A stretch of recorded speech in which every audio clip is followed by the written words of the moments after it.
Zee 24 तास एक पाऊल पुढे। नाशिक जिल्ह्यातल्या येवला पतंग उत्सवासाठी प्रसिद्ध आहे। भोगी, संक्रांत आणि कर या तिन्ही दिवसात अख्खं येवला फक्त पतंगच उडवत असतं। पतंग उत्सवात सगळ्यांचीच कामाला दांडी असते। पाहुयात येवल्यातल्या पतंग उत्सवाचा हा खास रिपोर्ट।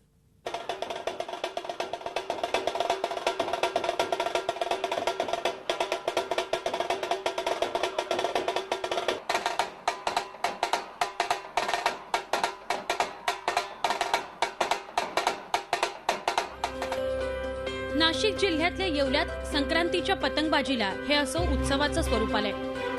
पतंगबाजीसाठी अख्ख्या येवला शहरातील नागरिक घरांच्या छतांवर गच्च्यांवर आले।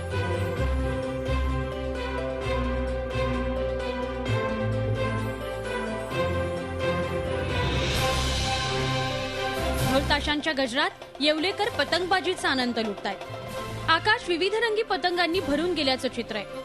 खानदेशातलं पतंग वेडं शहर म्हणून येवल्याची ओळख निर्माण झाली आहे। संक्रांतीच्या काळात 3 दिवस पतंगबाजीची धूम येवल्यात चालते। तिळगुळ वाटपाचा कार्यक्रम हा महत्त्वाचा असला तरी पतंग उत्सव आणि रंगीबेरंगी पतंग मोठ्या संख्येने यावेळी 3 दिवसामध्ये उडवले जातात। मकर संक्रांतीचा सण येवल्यात मोठा उत्साहात साजरा होतो। इथून आमचे लांब लांबचे नातेवाईक नगर, पुणे, नाशिकहून, मुंबईहून लोक पतंगचा आनंद लुटण्याकरता येतो आणि 3 दिवस इथे सगळे व्यापारी बंधू व्यवसाय वगैरे बंद ठेवून पूर्ण पतंग उत्सवाचा आनंद घेतात।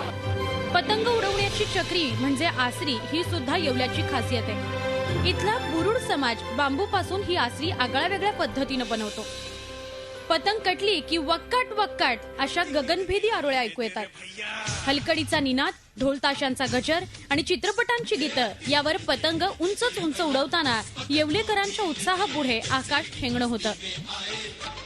झी 24 ताससाठी येवल्याहून चेतन कोळससह ब्युरो रिपोर्ट, मुंबई। झी 24 तास एक पाऊल पुढे।